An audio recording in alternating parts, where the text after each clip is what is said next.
Hello बच्चों, welcome to आंचल की पाठशाला। कैसे हो आप सभी? आई होप आप सब अच्छे होंगे। तो सीटेट का ये जो पेपर सेकंड है आपका, उसका हिंदी का ये क्वेश्चन पेपर है। और ये जो हिंदी है, जिन बच्चों ने लैंग्वेज फर्स्ट में हिंदी को रखा था वो वाला हिंदी यहाँ पे हम करेंगे। ठीक है, तो ये आपका पेपर सेकंड है जो मॉर्निंग शिफ्ट में हुआ था, उसका पेपर है ये। और लैंग्वेज फर्स्ट का हिंदी है, ठीक है, जो कि आपका 91 से 120 स्टार्ट होता है। तो यहाँ पे आपका सबसे पहले आपको एक पद्यांश दिया हुआ है और इसके हिसाब से हम क्वेश्चंस को करेंगे। तो पद्यांश आपने पढ़ा ही होगा, तो फटाफट से हम क्वेश्चंस को देखेंगे। सबसे पहला क्वेश्चन है यहाँ पे कि विशेषण विशेष का उदाहरण नहीं है। तो इसका जो राइट आंसर है वो है आपका सेकेंड, मानव अस्तित्व। ठीक। इसके बाद है सेकेंड, उल्लेखनीय परिवर्तन से तात्पर्य है। तो उल्लेखनीय परिवर्तन से तात्पर्य है महत्वपूर्ण परिवर्तन। First option right. थर्ड है आपका 93, मानव के कौन कौन से तीन पक्ष हैं। तो यहाँ पे सिंपल दिया भी था, भौतिक, मानसिक और आध्यात्मिक। तो आपका इसमें सेकेंड वाला ऑप्शन, सॉरी थर्ड वाला ऑप्शन सही हो जाएगा, भौतिक, मानसिक, आध्यात्मिक। ठीक। इसके बाद हम 94 देखेंगे। उन्नति प्राप्त करने के लिए आवश्यक है कि मनुष्य अपनी कमियों को जान ले। फर्स्ट ऑप्शन सही है आपका। इसके बाद 95 है कि प्रगति प्राप्त करने का व्यवस्थित तरीका किसके पास नहीं था। तो वो आपका है थर्ड ऑप्शन, आदि मानवों के पास। ओके। 96 है, गद्यांश के आधार पर कहा जा सकता है कि परिवर्तन मानव जीवन का सत्य है। फर्स्ट ऑप्शन आपका सही है। फिर 97 है, मानव शब्द में किस प्रत्यय और उपसर्ग का प्रयोग संभव है। तो इसमें जो आपका ऑप्शन सही है 97 का, ये है आपका ई प्रत्यय और अ उपसर्ग। फोर्थ ऑप्शन सही है। इसके बाद 98 देखेंगे, आदि मानव ने डैश क्षेत्र में प्रगति की परंतु डैश के क्षेत्र में प्रगति नहीं कर सका। तो इसमें जो ऑप्शन आपका सही है वो है सेकेंड वाला ऑप्शन, भौतिक और आध्यात्मिक। क्योंकि भौतिक और मानसिक दोनों क्षेत्रों में उसने प्रगति की है, लेकिन इसमें एक पूछा है कि प्रगति की है और किस क्षेत्र में नहीं की है। तो भौतिक और में इन्होंने किया था, परंतु आध्यात्मिक क्षेत्र में प्रगति ये नहीं कर पाए। तो सेकेंड ऑप्शन आपका यहाँ पे सही है। 99 देखेंगे, अध्यात्म शब्द में इक प्रत्यय लगाने पे कौन सा शब्द बनेगा। तो वो बनेगा आपका आध्यात्मिक। फोर्थ ऑप्शन सही है। ठीक। फिर नीचे आपको यहाँ पे एक कविता दी हुई है, इस कविता को पढ़ के आपको करना था। तो फटाफट से हम इसमें भी क्वेश्चंस को ही देखेंगे। तो पहला क्वेश्चन है, समूह से भिन्न शब्द युग्म है। तो इसमें जो समूह से भिन्न है वो है आपका हार विहार। क्योंकि सत्य असत्य होता है, जय का पराजय भी होता है, प्रकाश का अंधकार होता है, लेकिन हार विहार नहीं होता है। तो फोर्थ ऑप्शन सही है। फिर आपका नेक्स्ट है, कविता में डैश पर सर्वाधिक बल दिया गया है। तो किस पे सबसे ज़्यादा बल दिया गया है? तो सत्य पे। सेकेंड ऑप्शन आपका सही है। इसके बाद है, कविता के अनुसार राही की विशेषता है। तो इसमें राही की विशेषता है कि हर परिस्थिति में कार्यरत रहना। ठीक। इसके बाद देखेंगे, कविता के अनुसार किसी भी स्थिति में क्या होना चाहिए। सेकेंड ऑप्शन है, स्वाभिमान बना रहना चाहिए। सेकेंड ऑप्शन आपका यहाँ पे सही है। फिर है, अंधकार डैश का प्रतीक नहीं है। इसमें पूछा है नहीं है, तो इसमें जो ऑप्शन आपका सही है वो है आपका समाधान। ठीक है। फिर है 105 का, इस कविता का मुख्य स्वर क्या है? देशभक्ति। थर्ड ऑप्शन सही है। फिर है, उपचारात्मक शिक्षण किसके लिए है। तो इसमें जो आपका राइट है, उन शिक्षार्थी और अध्यापकों के लिए जिन्हें अपने शिक्षण अधिगम युक्तियों को समझने और बदलने या सुधार लाने की ज़रूरत है। फिर हम आगे देखेंगे, कक्षा 6 की, ये है हमारा 107। देखिए, आप में ये नंबरिंग अलग हो सकता है, आपका ये क्वेश्चन हो सकता है कि आगे पीछे हो, तो उसको आप देख लीजिएगा। कक्षा 6 की शिक्षार्थी श्रेया अपने पिता के स्थानांतरण के कारण पंजाब से जालंधर से तमिलनाडु के मदुरई जाती है। वह मातृभाषा के कारण पंजाबी जानती है और विद्यालय में द्वितीय भाषा के रूप में अंग्रेजी भी जानती है। उसने अपने पड़ोसियों की मदद से तमिल बोलना और पढ़ना सीख लिया है। उसके द्वारा जानी गई भाषाओं के संदर्भ में कौन सा कथन सही है? तो इसमें आपका सही है कि पंजाबी और तमिल भाषा जो है वो अर्जन है और अंग्रेजी भाषा अधिगम के अंतर्गत आती है।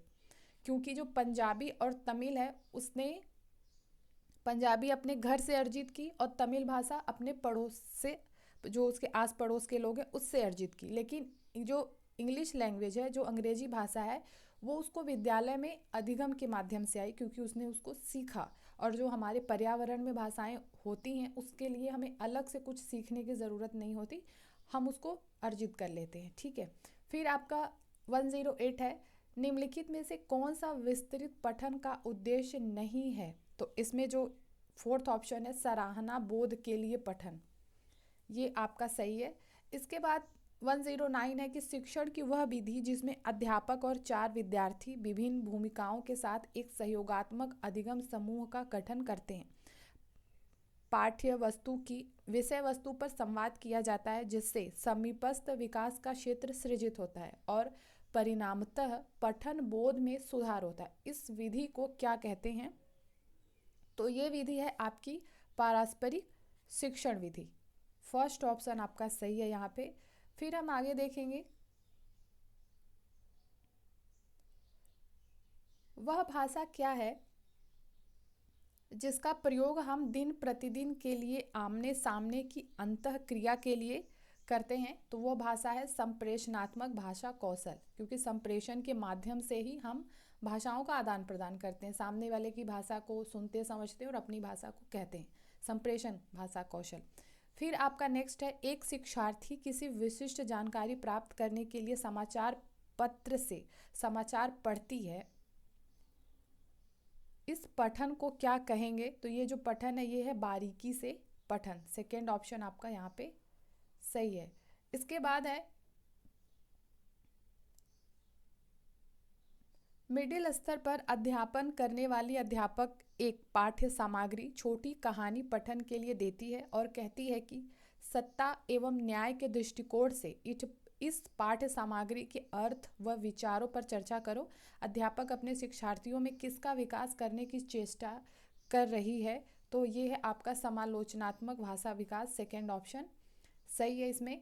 फिर हम देखेंगे नेक्स्ट, व्याकरण के शिक्षण अधिगम में प्रक्रियात्मक ज्ञान क्या है? तो जो प्रक्रियात्मक ज्ञान है वो है आपका प्रश्न तत्वों को कैसे हल किया जाए, यह जानना कि व्याकरणीय प्रश्न या जो तत्व है उसको कैसे हल किया जाए, ये प्रक्रियात्मक ज्ञान है। फिर हम देखेंगे नेक्स्ट, त्रिभाषा सूत्र के बारे में कौन सा कथन सही है? आई थिंक आपको दिख रहा होगा।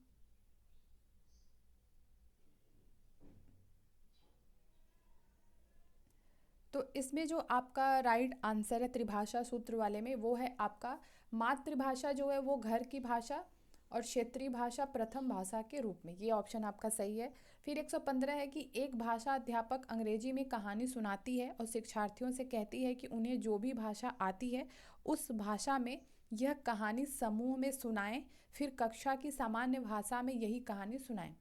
इस शिक्षण शास्त्रीय युक्ति को किस रूप में जाना जाता है? तो ये आपका बहुभाषा शिक्षण, क्योंकि ये बहुत भाषाओं पे एक समझ विकसित कर रही है बच्चों के अंदर, इसीलिए आपका सेकेंड ऑप्शन यहाँ पे सही है।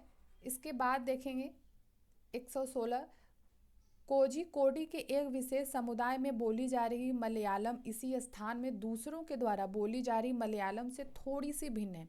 विशेष समुदाय द्वारा बोली जा रही मलयालम को किस रूप में जाना जाएगा? तो ये है आपका मलयालम की क्षेत्रीय बोली। ठीक, ये सही है। फिर नेक्स्ट देखेंगे अंतर्भाषिक पहचान क्या है? तो ये है आपका शिक्षार्थी के निर्णय कुछ तो सहजात भाषा में और कुछ लक्ष्य भाषा में समान होते हैं। फिर नेक्स्ट है आपका नीचे दिया गया अधिगम कार्य शिक्षार्थियों को भिन्न भिन्न समूहों में करने के लिए दिया जाता है। पता लगाइए कि शब्द संपदा के अधिगम की इस गतिविधि को किस रूप में जाना जाएगा? तो ये है आपका फोर्थ ऑप्शन थीम आधारित शब्दावली, जो दिया गया है परिवार, संबंध और भावनाएं, ये क्या है, थीम आधारित शब्दावली है। फिर इसके बाद नेक्स्ट क्वेश्चन देखेंगे, कक्षा 7 की अध्यापिका जोड़ियों में कार्य कराने वाली गतिविधि करवा रही है, जिससे सभी जोड़ियों को 10 वाक्यों की कहानी पर काम करने के लिए देती है। पहली जोड़ीदार पहला वाक्य पढ़ती है और दूसरी जोड़ीदार उस वाक्य को लिखती है। अब दूसरी जोड़ीदार दूसरा वाक्य पढ़ती है और पहली जोड़ीदार उस दूसरे वाक्य को लिखती है। इस तरह के दोनों जोड़ीदार कहानी पूरी करते हैं। बाद में वे मूल कहानी से अपने लिखे हुए की तुलना करते हैं। इस गतिविधि को क्या कहेंगे? तो ये जो गतिविधि है ये है आपका पारस्परिक श्रुत लेख, थर्ड ऑप्शन। फिर है लास्ट आपका, निम्नलिखित में से कौन सा संकेत भाषा के बारे में सही नहीं है? यहाँ पे नहीं पूछा है, तो फोर्थ ऑप्शन सही है कि संकेत भाषा के बहुत से प्रकार होते हैं। इसमें आई थिंक फोर्थ नहीं होगा, सेकेंड होगा, कि संकेत भाषा के व्याकरण नहीं होती है। ठीक है, सेकेंड ऑप्शन आपका यहाँ पे सही होगा। तो ये था आपका हिंदी लैंग्वेज फर्स्ट का पेपर सेकेंड का। और इसके बाद हम और भी आंसर्स की इसको देखेंगे। ठीक है, तो अगर वीडियो अच्छा लगा तो लाइक शेयर सब्सक्राइब आप ज़रूर करें। मिलते हैं हम नेक्स्ट वीडियो में, तब तक के लिए आप अपना ख्याल रखें, पढ़ते रहें, पढ़ाते रहें और खुश रहें।